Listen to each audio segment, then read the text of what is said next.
배고픈 시절 이웃집의 잔치는 그 마을 전체의 잔치와도 같았습니다. 동네 아이들도 이웃집 잔치가 되면요, 그날은 포식하는 날이에요. 사실 어릴 때의 아이들의 입장에서 보면요, 생일 잔치는 늘 기다리고 기대하는 날입니다. 나이가 어릴수록 자기 생일 잔치에 대한 애착이 큽니다. 하지만 나이가 들수록요, 생일이 기다려지기보다는 한 살 더 나이를 먹는다는 것이 부담으로 다가올 때가 있어요. 그래서 내가 나이가 들었는지 아닌지는 생일이 기다려지는 나이인지 아니면 생일이 부담으로 다가오는 나이인지에 따라 달라진다고 하죠. 어떤 분이요, 사슴 농장을 방문해서 목장 주인과 이런저런 대화를 나누었답니다. 주인어른, 사슴이 총 몇 마리나 됩니까? 이틀 전에 태어난 새끼까지 합해서 모두 289마리야. 그러자 이분이 목장 주인에게 또 이렇게 질문을 했어요. 이렇게 많은 사슴을 혼자서 기르는 것이 쉽지 않으실 텐데 어르신 연세가 어떻게 되십니까? 내 나이? 글쎄 한 80은 넘었는데 끝자리는 잘 모르겠어. 아니 어르신, 그렇게 많은 사슴 숫자는 정확히 아시면서 본인 연세는 왜 모르십니까? 그때 목장 주인이 이렇게 말했답니다. 그야 사슴은 훔쳐가는 놈들이 많아서 매일 세보는 것이지만 내 나이야 훔쳐가는 놈이 없어서 그냥 생각지도 않고 살고 있지 뭐. 그렇죠? 가끔은 내 나이를 누군가 훔쳐갔으면 좋겠다 생각을 하면서도 그 누구도 우리의 나이를 훔쳐가지를 않죠. 아마 여러분들 중에도 자기 나이를 대충 알고 살아가시는 분들 계실 겁니다. 자, 오늘 본문 말씀에 보면요, 두 종류의 잔치가 나옵니다. 하나는 헤롯 왕의 생일 잔치가 있고요, 다른 하나는 예수님의 생명 잔치가 있습니다. 당연히 헤롯 왕의 생일 잔치는 화려한 왕궁에서 열린 반면 예수님의 생명 잔치는 빈들에서 열렸습니다. 말씀의 잔치가 열린 거죠. 여러분, 헤롯의 생일 잔치를 보십시오. 그는요, 자기 생일에 대신들과 천부장들과 갈릴리의 귀인들과 함께 잔치를 열고 있습니다. 그들은 모두 권세자요 권력자들이었어요. 아무나 참석할 수 있는 잔치가 아니었습니다. 가난한 자나 힘없는 자는 초대될 수가 없는 것입니다. 하지만 빈들에서 열린 예수님의 생명잔치는 말씀의 잔치로서 누구라도 참석할 수 있는 열린 잔치였습니다. 예수님의 말씀을 듣기 위해서 특별한 직위가 필요한 게 아니에요. 초대권을 가지고 올 필요도 없습니다. 그 잔치는요, 특별한 자격을 요구하지도 않습니다. 누구든지 목마르고 갈급한 사람은 예수님께 나와 말씀이 주는 양식을 먹고 마실 수 있었던 말씀의 잔치였습니다. 여러분, 이사야서 55장 1절 2절 말씀에 보면요, 오호라 너희 모든 목마른 자들아 물로 나오라, 돈 없는 자도 오라. 너희는 와서 사 먹되 돈 없이 값 없이 와서 포도주와 젖을 사라. 너희가 어찌하여 양식이 아닌 것을 위하여 은을 달아주며 배부르게 하지 못할 것을 위하여 수고하느냐. 내게 듣고 들을지어다. 그리하면 너희가 좋은 것을 먹을 것이며 너희 자신들이 기름진 것으로 즐거움을 얻으리라. 누구든지 목마른 자, 누구든지 배고픈 자, 돈 없이 값 없이 와서 양식을 구하라는 거죠. 여러분, 교회도 이와 같아야 합니다. 모든 자들에게 열려 있어야 하는 거예요. 누구든지 나와서 하나님의 말씀을 들을 수 있는 열린 교회가 되어야 합니다. 세상을 향해 문을 닫거나 특별한 권력자나 힘 있는 자에게만 열려 있는 교회가 돼서는 안 됩니다.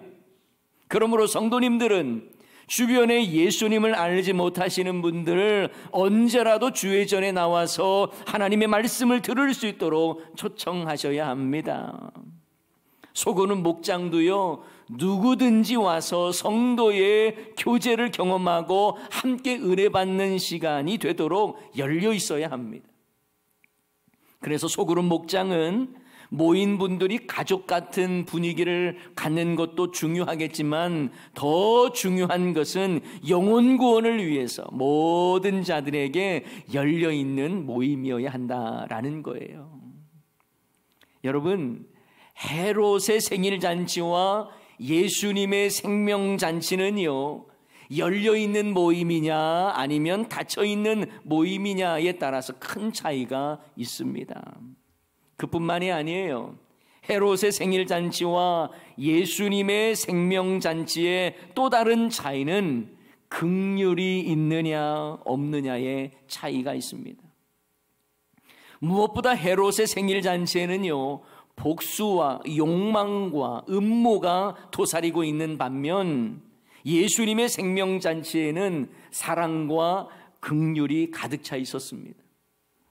헤롯은 자신의 생일에 잔치를 열면서 헤로디아의 딸이 사람들 앞에서 춤을 추자 너무너무 기분이 좋다 보니 무엇이라도 들어주겠다, 나라의 절반이라도 주겠다고 말을 합니다. 아마도 헤롯이 술 취해서 즉흥적인 맹세를 했던 것 같아요. 여러분, 오늘 본문에 나오는 헤롯은요, 헤롯 대왕의 아들 헤롯 안디바를 말합니다. 성경 훈련 받으신 분들은 아실 거예요. 그는 당시에 갈릴리와 베레아 지역을 통치했던 분봉왕이었습니다. 그런데 그가 이복 동생인 헤롯 빌립의 아내였던 헤로디아를 아내로 맞이하자 많은 사람들이 그것을 가지고 비판을 했습니다. 아무리 이복 동생이라도 그랬죠. 그렇죠. 그 동생의 아내인 제수 씨를 아내로 맞는다는 것은 비난받을 만한 했던 것입니다. 하지만 헤롯 안디바는요, 헤로디아와 사랑에 빠져서 둘이 재혼을 합니다. 이 일에 대해 특히 세례 요한은 그들을 강력하게 비판을 해요. 어찌 이 두 가정이 서로 이혼을 하고 그렇게 해서 제수 씨를 아내로 맞이할 수 있느냐라는 강력한 비판을 세례 요한이 합니다. 이에 헤롯 안디바는 세례 요한을 감옥에 가두긴 해요. 그 내용이 마가복음 6장 17절 18절에 나옵니다. 제가 읽어드릴게요. 전에 헤롯이 자기가 동생 빌립의 아내 헤로디아에게 장가든 거로 이 여자를 위하여 사람을 보내어 요한을 잡아 옥에 가두었으니, 이는 요한이 헤롯에게 말하되 동생의 아내를 취한 것이 옳지 않다 하였습니다. 자, 그런데 헤로디아는 자신의 죄를 지적한 세례 요한에 대해서 불쾌함 정도를 가진 것이 아니라 그를 죽이고자 했던 것입니다. 하지만 헤롯 안디바는요, 세례 요한을 감옥에 가두기는 했지만 그가 의롭고 거룩한 하나님의 사람이라는 걸 알았기 때문에 두려워서 함부로 손을 대고 있지는 않았던 상황이었습니다. 그런 상황에서 헤로디아는 세례 요한을요, 원수처럼 눈에 가시로 여기고 죽이고자 했던 것입니다. 결국 헤로디아는 헤롯의 생일 잔치 때에 자기의 딸을 이용해서 그 목적을 이룹니다. 역사가 요세푸스는 헤로디아의 딸의 이름을 살로메라고 명시를 해놨어요. 헤로디아는 헤롯의 생일날 자신의 딸 살로메를 많은 사람 앞에서 춤을 추게 했고, 헤롯의 공개적인 맹세에 세례 요한의 목을 달라고 요청을 한 것입니다. 결국 세례 요한은 죽임을 당합니다. 이처럼 헤롯의 생일 잔치에는 음모와 욕망과 복수와 살인이 있는 잔치였습니다. 하지만 빈들에서 열린 예수님의 생명잔치는 어떠했습니까? 사랑과 긍휼이 있었어요. 먼저 예수님은 12 제자를 둘씩 보낸 후에 그들이 돌아와서 자신들이 경험했던 이야기를 하고 있는 그때에 예수님께서 그들에게 한적한 곳에 가서 쉬라고 말을 했습니다. 자, 오늘 본문 30절, 31절에 대한 내용인데 제가 읽어드리겠습니다. 사도들이 예수께 모여 자기들이 행한 것과 가르친 것을 낱낱이 고하니 이르시되 너희는 따로 한적한 곳에 가서 잠깐 쉬어라 하시니 이는 오고 가는 사람이 많아 음식 먹을 겨를도 없음이라. 여러분, 정작 피곤하신 분은 예수님 아니십니까? 예수님은 어디를 가시든지 사람들이 몰려왔어요. 얼마나 사람들이 몰려왔는지 예수님조차 음식 먹을 겨를이 없었습니다. 새벽에 일찍 일어나 기도하셨습니다. 인간의 몸을 입으셨기 때문에 피곤하고 쉼도 필요하셨어요. 하지만 예수님은 자신의 피곤함과 배고픔보다 제자들의 피곤함과 배고픔에 더 주목하셨습니다. 게다가 예수님은요, 제자들뿐만 아니라 무리들의 배고픔에도 주목하셨습니다. 빈들에 모여서 정말 주님의 말씀을 듣다가 배가 고파 힘들어하는 무리들의 배고픔을 주목하셨습니다. 그래서 오늘 본문 다음에 나오는 내용이 뭔 줄 아세요? 오병이어의 기적이에요. 날이 저물고 먹을 것을 구할 수 없는 빈들에서 예수님은 그들을 불쌍히 여기셨습니다. 그리고 그들을 먹이시기를 원하셨습니다. 자, 오늘 본문 34절 말씀이죠. 다 같이 한번 읽어볼까요? 34절 시작. 예수께서 나오사 큰 무리를 보시고 그 목자 없는 양 같음으로 인하여 불쌍히 여기사 이에 여러 가지로 가르치시더라. 아멘. 불쌍히 여기셨대요.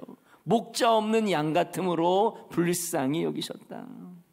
여러분, 이런 점에서 오병이어의 기적, 그 다음에 나오는 오병이어의 기적은요, 예수님께서 자신이 신적인 능력이 있다라고 하는 걸 과시하기 위해서 베푸신 것이 아니라 목자 없이 방황하며 영과 육의 배고픔 가운데 있는 그들을 불쌍히 여겨주셔서 행하신 기적이 바로 오병이어의 기적이에요.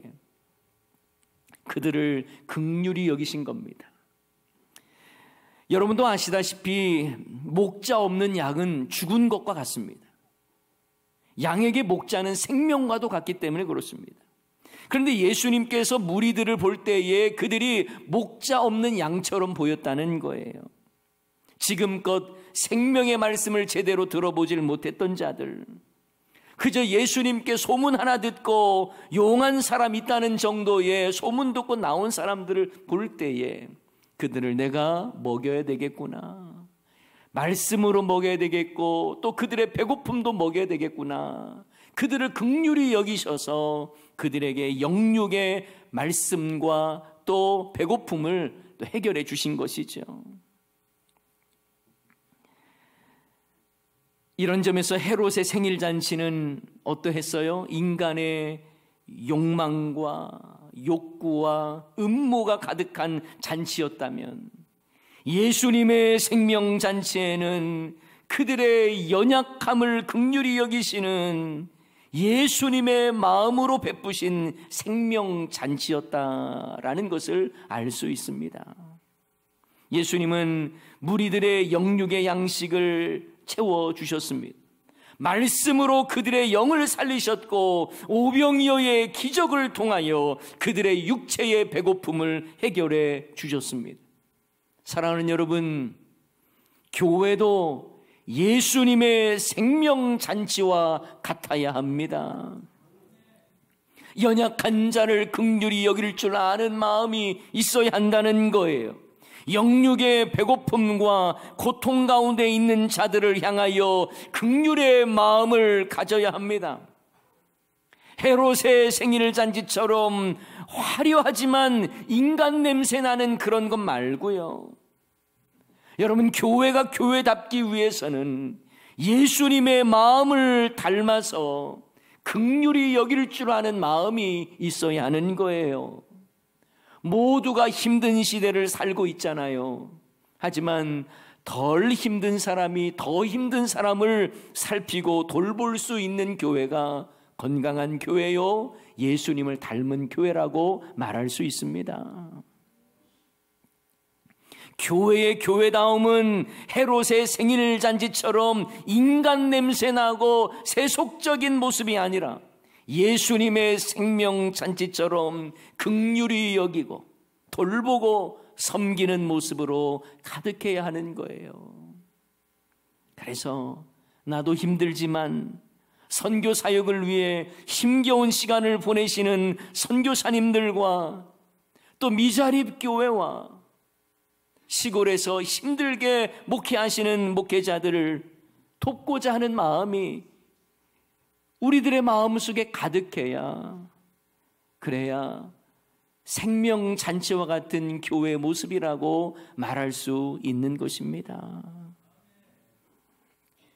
가난하고 고통 중에 있는 성도들, 예수님의 마음으로 긍휼히 여기면서 도울 수 있어야 하는 거예요. 목장 안에 믿음이 연약한 자가 있다면, 혹시라도 처음에 교회에 나오신 분들, 아직 믿음이 잘 자라지 못하신 분들이 있다면 그들에게 하나님의 사랑이 무엇인지를 보여주고 그들에게 온전히 영의 양식의 말씀을 들을 수 있도록 인도해 주는 역할을 저와 여러분이 해야 한다라는 것입니다. 그래서 이분들이 교회를 통해서 주님의 사랑을 아는 거예요. 이분들이 교회를 통해서 예수님의 생명잔치를 경험하는 것입니다. 그래서 우리는 예수님의 생명잔치를 누릴 뿐만 아니라 아름답게 전하는 우리 대연중앙교회 될 수 있기를 주님의 이름으로 축원합니다. 마지막으로 두 잔치에 큰 차이가 있습니다. 헤롯의 생일 잔치는 의인을 죽이는 결과를 낳았지만 예수님의 생명잔치는 죄인을 살리는 결과를 낳았습니다. 헤롯의 생일잔치는 자신이 태어난 그 생일날 아이러니하게도 누군가를 죽이는 악한 일을 저질렀습니다. 그것도 다름 아닌 세례 요한을 죽였어요. 광야에서 외치는 선지자로서 주의 길을 예비하라고 선포했던 선지자, 어두운 세상을 향해 회개를 선포했던 의로운 세례 요한을 헤롯은 자신의 생일날 죽이는 결과를 낳았습니다. 하지만 빈들에서 열렸던 예수님의 생명잔치는 목자 없는 그런 방황하는 자들에게 친히 목자가 되시는 예수님께서 그들에게 천국 복음을 전해주셨고 그들에게 먹을 양식을 주셨습니다. 생명잔치를 여신 거예요. 예수님의 가르침은 그들을 살리는 가르침이었습니다. 빈들에 모여든 그들은 먹을 것도 없었지만 생명의 떡이 되시는 예수님을 통해서 그들은 영과 육의 채움을 받은 거예요. 예수님은요, 자신을 가리켜서 생명의 떡이라는 말씀을 하셨습니다. 그리고 생명의 떡을 먹는 자들에게는 영생의 복을 주시겠다고 약속하셨습니다. 그 말씀을 한번 보도록 하겠는데요, 요한복음 6장 35절 말씀, 예수께서 이르시되 뭐라고 말씀하셨습니까? 나는 생명의 떡이니 내게 오는 자는 결코 줄이지 아니할 터이요 나를 믿는 자는 영원히 목마르지 아니하리라. 아멘. 요한복음 6장 51절 말씀도 다 같이 보십시다. 나는 하늘에서 내려온 살아있는 떡이니 사람이 이 떡을 먹으면 영생하리라. 내가 줄 떡은 곧 세상의 생명을 위한 내 살이니라 하시니라. 아멘. 사랑하는 여러분, 생명의 떡이신 예수님을 통해서 영생을 누리게 됨을 믿으시기 바랍니다. 교회의 사명 역시 생명의 떡이신 예수님을 누리고 전하는 데 있는 거예요. 생명의 떡이신 예수님을 통해서 살아나는 역사를 우리가 경험하고 또 다른 사람이 경험할 수 있도록 그 역할을 하는 분이 저와 여러분이 되어야 한다라는 것입니다. 여러분, 그 무엇보다도 중요한 것이 있다면 영혼 구원의 사명 아니겠습니까? 그래서 우리는요, 말 한마디 할 때마다 살리는 말을 해야 돼요. 누군가에게 상처를 주고 죽이는 말을 하면 안 돼요. 격려하고 누군가를 살리는 언어를 쓰고 살리는 행동을 해야 하는 것입니다. 그래야 예수 생명이 또 다른 사람에게도 전해지는 거예요. 우리는 오늘 말씀을 통해서 왕궁에서 있었던 헤롯의 생일 잔치와 빈들에서 있었던 예수님의 생명잔치를 함께 살펴봤습니다. 그리고 그 생명잔치는 주님의 말씀과 오병이어의 기적을 통해서 영육을 채우시고 생명을 전하시는 잔치였다라고 우리가 함께 살펴보았습니다. 정말이지 두 잔치는요, 너무너무 큰 차이가 있었습니다. 헤롯 왕의 궁정에서의 생일 잔치는 아무나 참석할 수도 없는 잔치였고 세상의 욕구와 음모가 가득했던 잔치였지만 빈들에서 열렸던 예수님의 생명잔치는 누구라도 참석할 수 있었고 그 잔치를 통해서 예수님의 사랑을 경험할 수가 있었던 생명잔치였던 것입니다. 그리고 무리들의 배고픔과 영육의 곤고함을 채워주신 사랑의 생명잔치였다는 것을 우리는 알고 있습니다. 배웠습니다. 예수님도 피곤하고 힘드셨겠지만 예수님은 제자들과 무리들의 피곤함과 배고픔을 먼저 생각하셨습니다. 과거 우리 어머니들이 그랬던 것 같아요.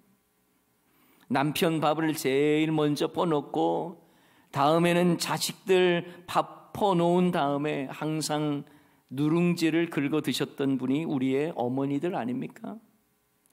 한 번은 저도 어머니에게 이런 질문을 했던 기억이 나요. 왜 엄마는 누룽지만 먹으세요? 그때 어머니는 누룽지가 더 구수하다고 맛있다고 말을 했지만 쌀을 아끼시려고 했던 어머니의 마음을 그때는 잘 몰랐습니다. 시간이 더 필요하더라고요. 그것을 아는 데까지는 말입니다. 여러분, 예수님의 마음이 그랬다는 거예요. 자신도 피곤하시고 식사할 겨를도 없으셨고 하지만 정작 자신의 배고픔보다는 무리들의 배고픔에 더 주목하셨습니다. 본인의 피곤함보다 먼저 제자들의 피곤함에 주목하셨고 챙기셨어요. 그분이 바로 예수님입니다. 우리 예수님은 저와 여러분의 배고픔과 연약함도 알고 계십니다. 우리의 문제와 필요도 알고 계십니다. 그리고 어떤 상황에 있든지 간에 우리를 변함없이 사랑하시고 우리를 주목하시고 우리에게 놀라운 사랑을 베풀어 주시는 줄을 믿습니다.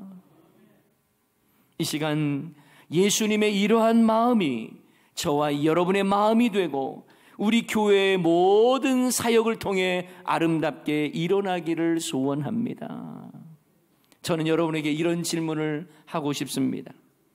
여러분은 헤롯의 생일잔치와 예수님의 생명잔치 중 어느 잔치에 참여하고 싶습니까?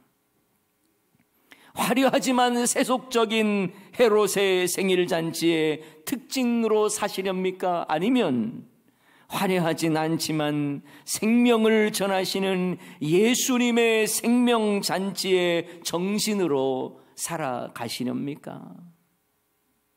참 생명의 잔치는 왕궁에서 있었느냐 빈들에서 있었느냐에 따라 결정되는 문제가 아닙니다.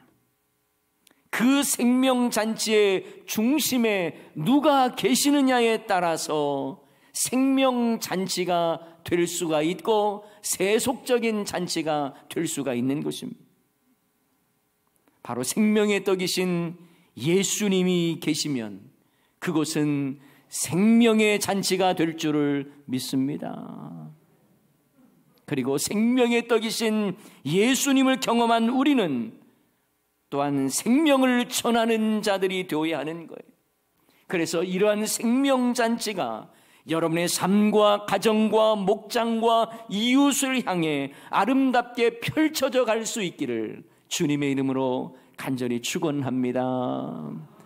오늘 말씀 기억하면서 우리 함께 찬양하기를 원하는데요, 예수님의 이름 그 어디에 비길 데가 없습니다. 오직 예수님 생각하면서 우리 함께 찬양하도록 하십시다. 그 이름 비길 데가 어디 있나,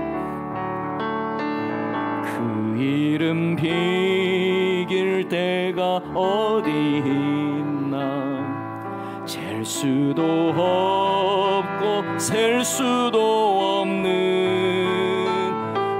귀하신 이름, 놀라우신 이름, 참되신 이름, 우리 주 예수. 주 예수 이름 내가 생각할 때 내 마음속에 기쁨 넘치네. 우리의 소망 구원 되시는 주, 그 이름 비길 때 어디 있나. 비탄에 빠진 가련한 영혼, 슬픔의 안개 걷어치우고 즐거이 새 생명 새 힘으로도 쓰라린 상처 아물었도다. 주 예수 이름 내가 생각할 때 내 마음속에 기쁨 넘치네. 우리의 소망 구원 되시는 주, 그 이름 비길 때 어디 있나. 이 세상 모든 것이 없어져도 그 이름 오늘 더욱 빛나리. 내일도 영원토록 증거되며 찬란한 빛을 더욱 말하리. 주 예수 이름 내가 생각할 때 내 마음속에 기쁨 넘치네.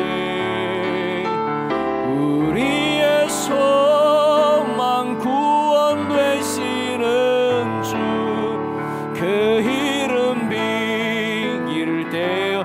주 예수 이름 내가 생각할 때, 주 예수 이름 내가 생각할 때 내 마음속에 기쁨 넘치네. 우리의